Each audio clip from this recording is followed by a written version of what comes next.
guilt is actually based in empathy. Guilt is a beautiful, healthy emotion. And being able to distinguish, am I feeling guilt or am I feeling shame, is absolutely critical to our mental health, our emotional health, our interactions and relationships with everyone we deal with. Like, it's critical. I'll say it one more time. It's so critical because guilt says I did something wrong and I want to make amends. That I had a behavior that hurt someone and I want to repair that. I want to connect with them and I want to say I'm sorry.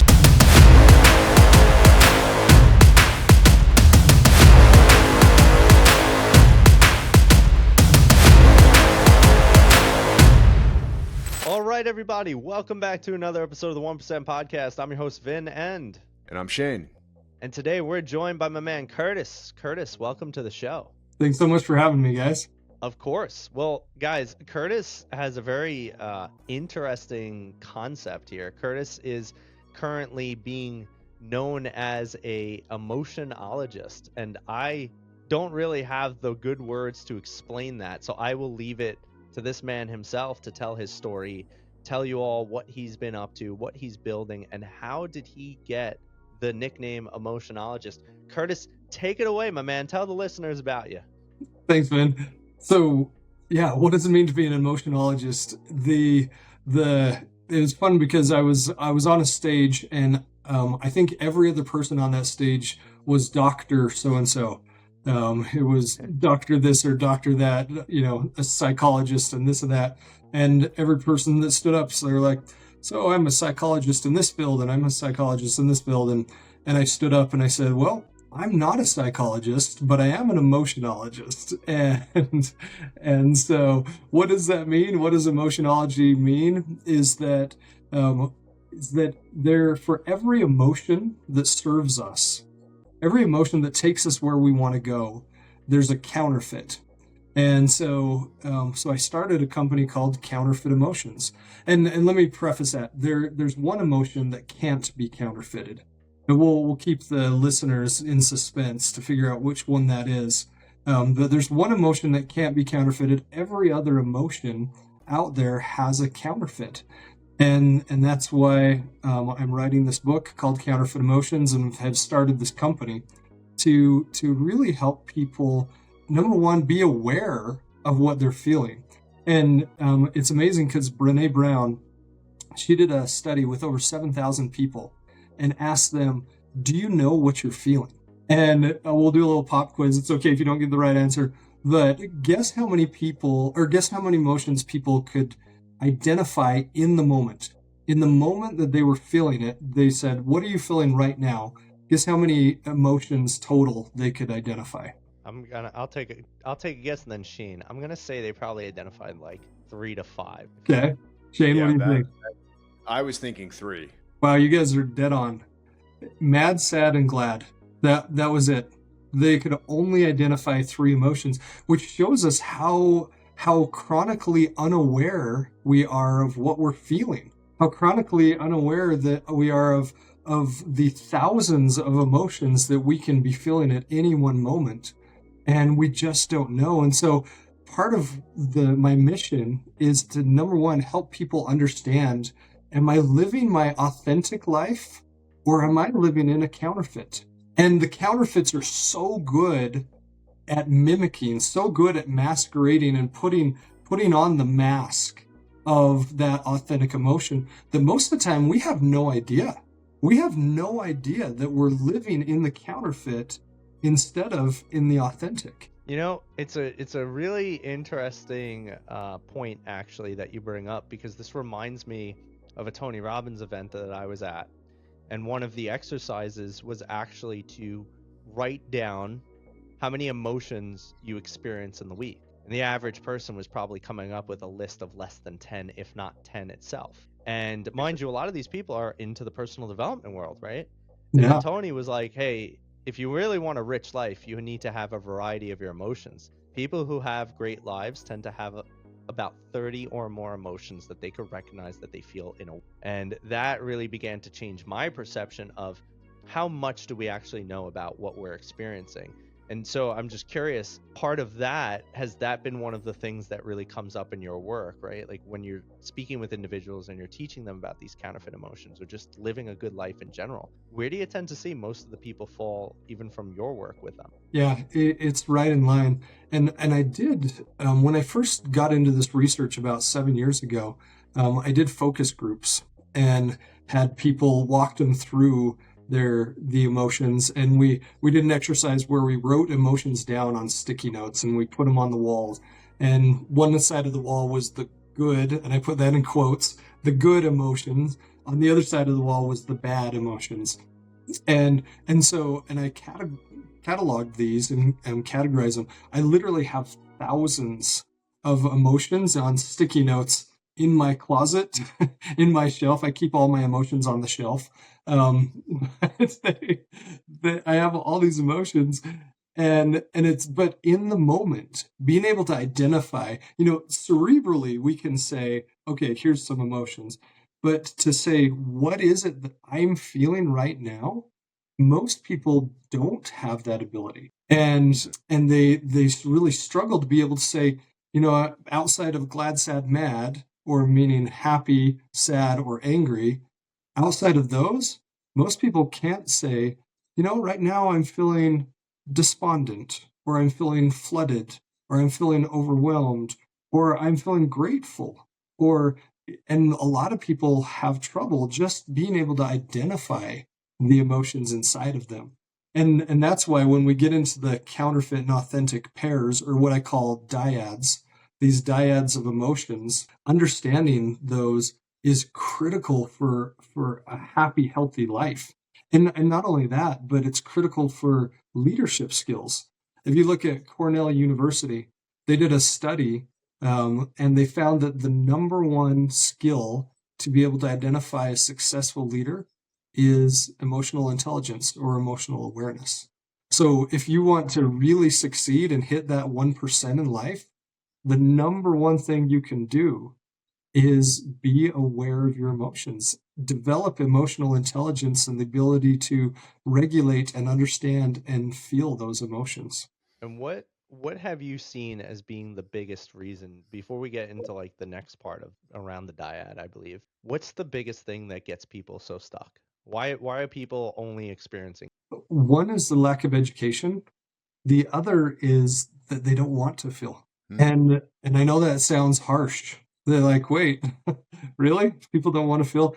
The truth is no, that they don't want to feel. That it's easier to numb. It's easier to distract. It's easier not to do the work, to dig in and understand what's happening here.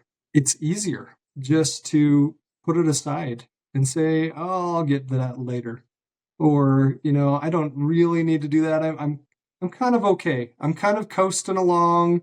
I'm kind of okay. I don't really have to get into the hard. And that's a big part of it. But the other is just awareness, just simply awareness. So I'm trying to understand. I understand as far as understanding the justifications of the emotions that you may have outside of the general 3 to 10, whatever it may be. And I have good days and bad days where I am numb, and other days that I'm not. But I'm very curious on how you can, what are the benefits of knowing all of my certain emotions that I'm actually having?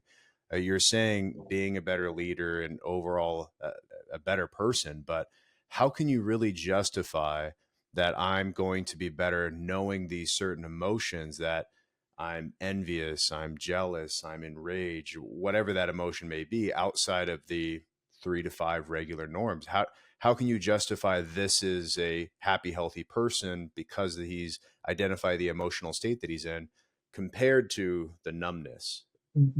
That is such a brilliant question, Shane. That is so important. I'm so glad you asked that question, because that question is at the heart of finding that happy, healthy life and becoming that leader. Is why is it important to be able to understand the differences? And if we like just go through some of the dyads, and this is a great transition. If we go through some of the dyads to understand, for example, one that's really easy to understand is guilt and shame. And shame, if you look at the frequency scale, there's actually a scale. Every emotion that we feel can be measured. The frequency of it can be measured. And there's some mind-blowing technology out there that you can measure the frequency of where you're at in your emotions. Shame is the very lowest emotion you can feel. Shame and apathy are at the very bottom of the list. And those are the last two emotions anyone will feel before they take their life. It's shame and apathy. Those are the last things they'll feel. But guilt is actually based in empathy. Guilt is a beautiful, healthy emotion. And being able to distinguish, am I feeling guilt or am I feeling shame, is absolutely critical to our mental health, our emotional health, our interactions and relationships with everyone we deal with. Like, it's critical. I'll say it one more time. It's so critical because guilt says I did something wrong and I want to make amends. That I had a behavior that hurt someone and I want to repair that. I want to connect with them and I want to say I'm sorry. So guilt says I did something wrong. Shame, shame on the other hand says I am wrong. My person is wrong. Guilt says I made a mistake and I can fix that. Shame says my existence as a human is a mistake. I made a mistake. I am a mistake. I did something wrong. I am wrong. Notice how one talks about the behavior, one talks about the character. And so being able to identify, am I feeling guilt right now or am I feeling shame? That is so critical. Brene Brown and a university out of Sweden, they did a pivotal study, both of them independently did these pivotal studies where they said, what is the result of shame? And I'll tell you what, shame does such a good job at masking as guilt that if you look at the research from years and years, decades of research, they'll all say the guilt/shame study, as if they were the same thing, as if they were just the same emotion and there's no difference. And so every one of those studies decry how bad shame is, right? But they lump guilt with it. And for the first time, this was about 10 years ago, Brene Brown and this university out of Sweden, they both did these studies where they said, what are the results of shame? And shame has a direct correlation into addiction, into sexual promiscuity, into criminal behavior, into bullying, into suicidal ideation. Shame is the path in. There's a direct correlation from shame into all of these things. But then they did this, and this was where it was amazing. They flipped it. They flipped the study, and for the first time they said, well, what about guilt? What is the correlation to all of these things we just named and guilt? And guess what they found? They found that guilt was a direct path out. You want to get out of addiction, get into guilt. You want to get out of suicidal ideation, get into guilt. Shame drives us in, guilt pulls us out. And being able to identify, is that what I'm feeling right now? Am I feeling guilt, meaning I want to repair? If you look back at the etymology of the word from the 1300s, it comes from an old English word, gilden. And gilden means to repair or make whole. The feeling of guilt is not, oh, I suck, I'm this horrible person, woe is me. The feeling of guilt is, I want to make you whole. I want to repair. We couldn't have civilized society without guilt. We couldn't have it. It's not possible. But shame does such an incredible job of pretending to be guilt that it drags us down and we don't even know it. We don't even know. We're not even aware that this is what's happening because of shame.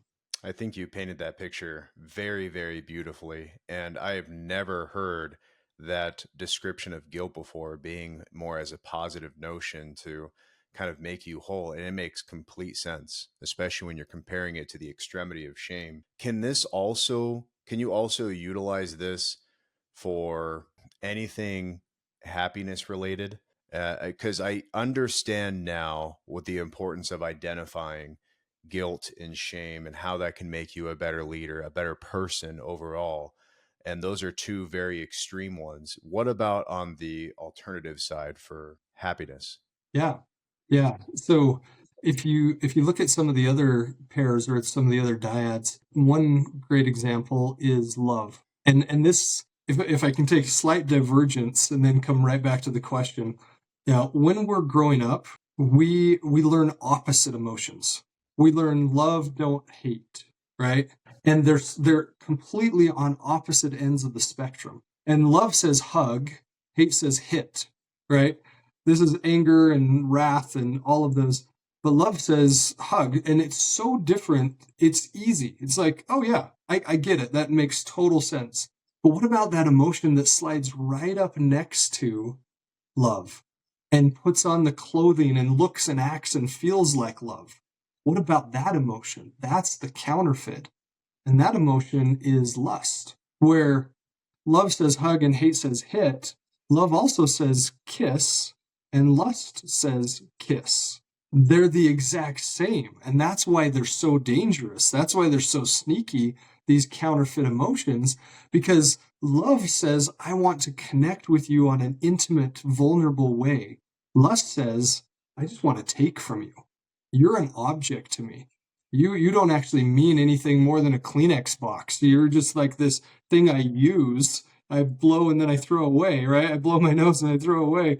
Oh, that's the image. that's lust, right? that's, That's probably the best analogy I've ever heard in my entire life. I yes, keep going, please. I know this is great.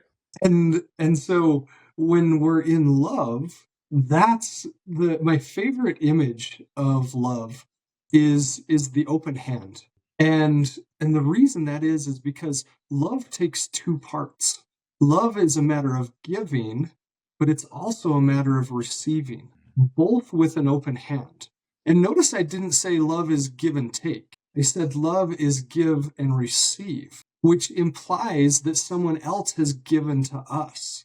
Love is not a matter of give and take, because that is the definition of lust. If lust and love, they are so close because they do the same actions, all these things. But the big difference is that lust is the grabbing hand. Lust says, here's the gift, and I'm going to take that from you, whether you want me to take it or not. That's lust. I'm going to pull this away. Whereas love is give and receive, give and receive. Lust is take. Lust is grab. And guess what? You may not even have a choice in this. I'm just going to take from you. And that's why it's so dangerous, because love involves passion. Lust involves passion. Love involves romance. Lust involves romance. All of these things. But if you look at that base motivation, that base motivation is taking rather than receiving when someone is going to give to us. It's a really good point, because I don't think that society understands or talks about enough. I always have this saying that I learned a long time ago, and I've really adopted it because I know how important it is, that feelings aren't facts, they're just, and most people tend to not under so many people in society create a definition in their mind, and then we believe that what we're feeling is fact. And I really Mhm. love what you said about especially the guilt. Everything can either be your fuel or it could be your drainer. And I actually talk about this pretty often, is that one of the reasons that I never committed suicide was because of the guilt that I had in the visual in my mind, my mom finding and I didn't want her to experience that level of pain. And it drove me to live, and it drove me to figure out my shit, and it drove me to say, I can't impact someone else in such a horrible way. So I have a level of responsibility to push forward. And I think that if people understood that more, that your negative emotions are super, super helpful. And they're not even truly negative, right? They're teaching you something. I guess one of the questions, how obviously you have a framework here, right? How do you start teaching these people to harness their quote unquote negative emotion and actually understand the deeper indicators, what they're really trying to teach them or tell them? How do you help people on this journey of awareness so that they can start understanding that everything that's going on within them has opportunity to help? What's your process? You guys are asking all the great questions. I am loving this. This is so good, and so important. One thing I want to make sure of is that everyone knows that there's no such thing as a bad emotion. Because when we can feel shame about feeling shame, right? We can just the feeling shame, we can make that our shame, and it can spiral so quickly that there's no such thing as a bad emotion. And even the counterfeit emotions that we're feeling, they're indicators. Just like you said, every emotion is a messenger. The trick is when we let them become dictators. Every emotion, every thought we have, I love what you said. Emotions are not truth, they're messengers. They bring us a message. We don't have to act on our emotions. We don't. We don't have to act on our thoughts. We don't have to say, well, I had this thought, so therefore I have to go down this path. No, it's not true. Every emotion is a messenger, but it can't be a dictator. And oftentimes we let them become dictators.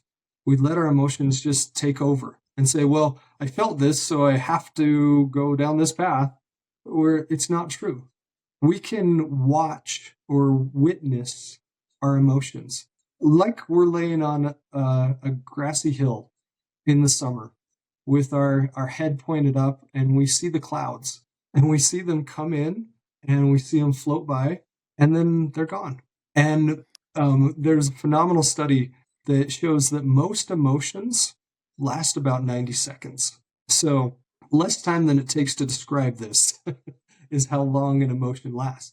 At that point, it's up to us whether we convert that emotion into our mood or whether we let it pass, whether we let it just flow on by.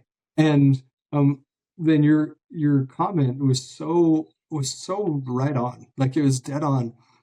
Is that every emotion we experience, even the ones that we'll put in the quote unquote bad bucket, again, there is no such thing as a bad emotion, but even these hard emotions, they're bringing us a message.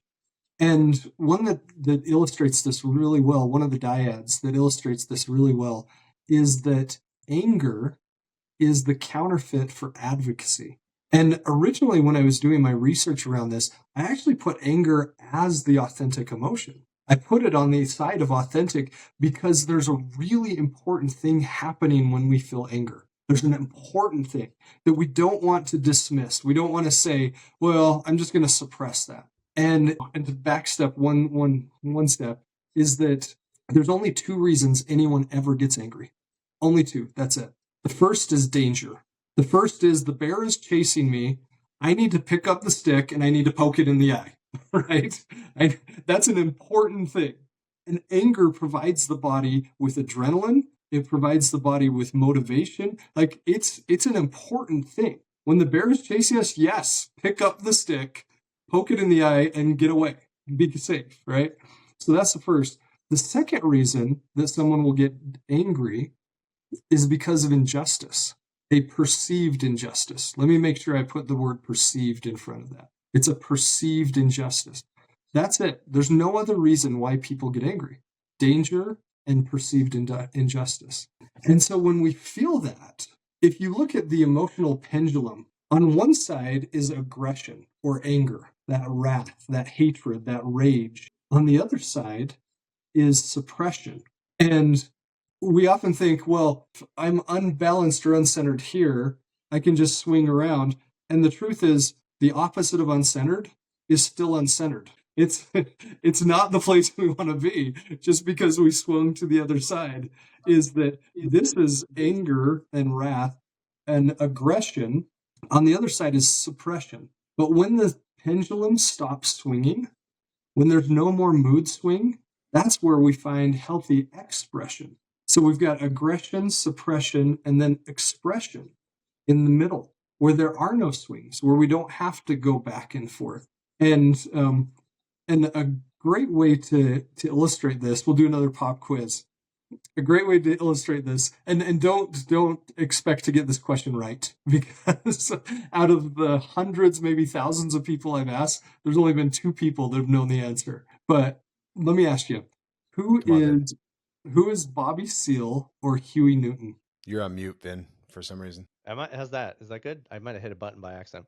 I actually don't know who they are. When I hear Newton, I think it's probably just Isaac Newton's brother. And then Harry Seals, he's probably the guy who started SeaWorld. But no, I have no idea. Yeah. Shane, any idea? And that's okay because nobody knows this answer. Nobody. Like I said, out of the thousands of people I've asked, I've only had two people that knew. One was a historian, and the other, you'll understand where they came from. But let me ask you another question. Who is Martin Luther King Jr.? Man who had a dream. Yeah, everyone knows who Martin Luther King Jr. is, right? Everyone. Every major city in the US has a street named after him. The number of junior highs and high schools out there with his name on it. It's not just a US thing, everyone around the world knows it. He has a monument. And Bobby Seale and Huey Newton were the founders of the Black Panthers. They're the founders of the militant group that firebombed cars, that killed police officers, that destroyed businesses, that rioted. And if you look at this as a case study in social science, you look at the Black Panthers and what they did, and you look at Martin Luther King Jr. and what he did. No one remembers their names. No one knows who they are because they actually perpetuated the problem. And the problem is there was a real injustice. The injustice was racism, and it was real. Absolutely. There were people doing hateful things to people of color. Absolutely real. And that was the injustice that they both felt. One of them took it to anger, took it to rage, took it to wrath. The other took it to advocacy. And Martin Luther King Jr., he didn't just say, well, I'm going to suppress this or I'm going to get angry. Remember the pendulum? He didn't pick one of those sides. He said, I will not stand for this. But what I will stand for is I will stand at the base of the Lincoln Memorial with 1 million people to say that this cannot continue, that this is not okay. And I will advocate for all of these people, not just here, but around the world. I will advocate for. And here's something that's so beautiful. In the English language, you cannot use advocate and against together. It's grammatically incorrect. You cannot say, I'm going to advocate against. It doesn't work. It's not English. You can only say, I'm going to advocate for. You can say, I'm going to fight against. That's aggression. You can say, I'm going to, hate this group and fight against them, but you cannot say advocate against. You can only say for. And the etymology of the word advocate comes from Latin, which is advocare. And advocare means to invite in. It means to invite in. And you think about Martin Luther King Jr., what did he do? He invited 1 million people in to have this discussion. You think of Gandhi, what did he do? He invited in an entire country to have the discussion, to talk. You think about Nelson Mandela and apartheid, he invited in. You think about Christ, his whole model was to invite in. The great leaders of our times were major advocators. They weren't passive, mind you. They were not passive, but they also weren't aggressive. And just like you said, every emotion is critical to feel. So when we feel our counterfeit emotions, that actually validates the importance of the authentic. When we feel anger, it actually validates advocacy because it says there's an injustice that needs to be addressed. Pay attention. Vin, pay attention to this right now. That's what it's saying. Instead of saying, oh, just be passive or just start raging, let's address this. Let's invite in. So I have a really, I think this is important for the listeners, and I hope they've been following up until now because it's been phenomenal. But the question that I have for you is this. I've often liked to use the metaphor that when you're having an emotion, it could be as if you're standing on the bank of a river and you're watching all this debris and stuff pass by. You don't need to pick up the debris. You could actually just watch the piece of wood go and be like, oh, that's an interesting piece of wood. And as it passes, it's gone. But so many people get stuck right there. They see the piece of wood and they got to grab it because how dare you have debris in my river? That's my metaphor. I'm sure you have your own, but how would you help someone, or what piece of advice could you give to somebody that struggles to grab the piece of wood in the river? How can they just let that damn thing flow by and enjoy the day watching the river anyway? Oh, I love that question. Yeah, that goes to the heart of what I call a meta emotion. And a meta emotion is an emotion over an emotion. And if you look at the list of all the authentic emotions, and we probably ought to get into the 4 criteria to understand if you're feeling authentic or if you're feeling counterfeit.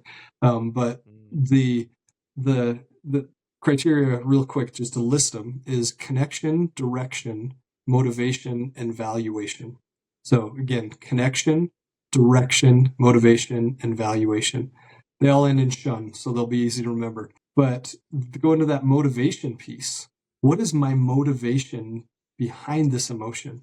And if your motivation is in these 2 meta emotions, specifically love and surrender, then you know you're in the authentic. If your motivation is fear and control, then you're in the counterfeit. Every single counterfeit emotion is based on fear and control. Every single authentic emotion is based on love and surrender. And surrender is the answer to your question, is that surrender is an emotion that flows through all the other authentic emotions. That they say, I'm going to experience this journey of life. I'm going to watch that piece of wood, and I don't have to pick it up. I don't have to, take it and nail it to the side of my house. I don't have to, make it a part of me. I can just watch it, and I can surrender to life. And most men, specifically, when they hear the word surrender, they think, oh, I'm in the boxing ring and I've got to wave the white flag. I'm on the battlefield. I've got to wave the white flag. No, that's actually the counterfeit. The counterfeit of surrender is resignation. Surrender says, do your best and give God the rest. Do everything you can and then let go of the consequence. Resignation says, I'm not even going to try. It's not worth it. I'm not even going to make the effort. Surrender says, I'm going to do everything I can, but the consequences aren't up to me. And so if we go back to that pendulum idea, on one side is resignation, on the other side is control, in the center is surrender. And control is the opposite of surrender. Resignation is the counterfeit of surrender. And when we truly get into that place of surrender, that's where we find transcendence. That's where we elevate to a completely different level in life. And I know we're going to ask the question about what is the 1% here at the end, but remind me about surrender when we get to that part. Within these last 30 minutes, I had no idea what an emotionologist was. I had no ideas the benefits of understanding really your emotions and the benefits it has, and not letting my emotions become a dictator, and essentially just seeing that go by and immediately just acting on it and just kind of reflecting and the powers that it has on them. So I just wanted to say thank you already for your time. I'm curious on what your feeling is or what your thoughts are for just go with your gut feeling. The very classic phrase, just go with your gut feeling. Right? I feel it's something internal that everybody has. It's not really an emotion, I guess, but I'm just curious what an emotionologist has to say with just go with your gut feeling. I am so excited for our next episode where that's going to be the entire topic. That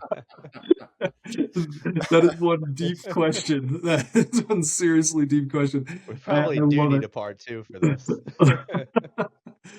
I absolutely love it.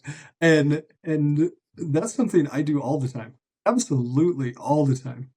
And you think, wait, you just said you don't have to pay attention or you don't have to make your emotions dictators. And they're not. They're not. But there's a beautiful thing that happens inside of us with our intuition.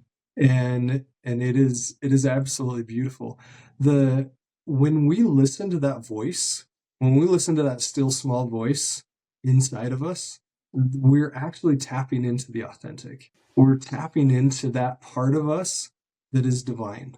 And yeah, it truly would take a whole nother episode Yeah. I'm already I know. interested to learn more. to get I have there. so I many love other it. questions. But Yeah, because we had a lot of questions. the long So and short of it is that, yeah, listen, absolutely listen to that still small voice and pay attention to it, because it's telling you something really important. It's bringing you a divine message, because that's where it's coming from. It's coming from the divine. And it is so critical to pay attention to that. Yeah, it's so important. There's such a unique, and I do love that you brought that up for Curtis, but I also want to weigh in here because I love that question. Because there is such a unique difference between being in a state of having so much awareness that you could potentially be tapping into your intuition, or being in a state of such a lack of awareness that you're tapping into more of the counterfeit emotion. You're right, Curtis. Curtis, we need you back for another episode because I agree. Intuition versus emotion is also such a it's such a fascinating conversation. So we're gonna have to reschedule you for another a part 2 on this, and maybe a part 3 depending on how much we get into. But we are coming up on the end here, so we have the final 2 questions for you, my friend, and you said to remind you of the concept of surrender around our question, which is the premise of our show being that we are the 1%. Not necessarily meaning that we are billionaires, but more so to be a 1%er is truly about having a way of life that you embrace, excelling to be exceptional within one specific area or something that you really feel matters to you or is important.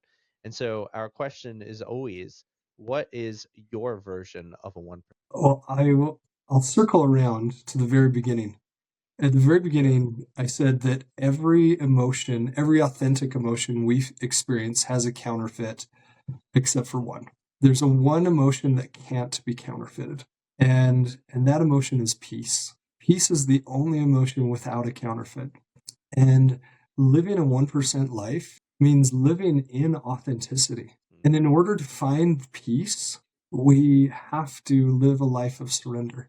And again, surrender doesn't mean giving up. Surrender means striving, excelling, tapping into our greatness, and then letting the consequences follow. And when we do that, and when we live in surrender, when we live in love, when we live in joy, when we live in the authentic, that's when we find that 1%. And Einstein said the big difference in life is whether or not we believe that we live in a hostile universe or a friendly universe. And Gallup actually did a poll. They said, okay, let's test this. Let's see how many people in the world think they live in a hostile universe, meaning the universe is out to get them, that life is out to get them, versus a friendly universe, that the universe is conspiring to be on our side. And this can translate directly to God. Like, is God a hateful, shameful God, or is he a loving, friendly God that's out to bless our lives rather than hurt us? And guess what the results were? Take a guess on the percentage of people that thought it was hostile versus friendly. 85+%. Holy cow, Vin, you are on fire today, man. That is exactly right. 85% of the world said they believe that they live in a hostile universe. 85%. Only 15% believed that the universe was conspiring to be on their side. And you want to hit the 1%? Start believing that this experience, including the pain, including the hard, including all of those things that hurt, all of that is for our good. Every piece of that is for our good. And does it hurt? Yeah, it hurts. Life hurts. There's so much pain in life. And when we can realize the pain too is for our good, then that's when we truly transcend into that 1%. That's when we say, you know what? This life is for me. I say this all the time. In order to go from victim to victor, you have to stop asking, why is this happening to me?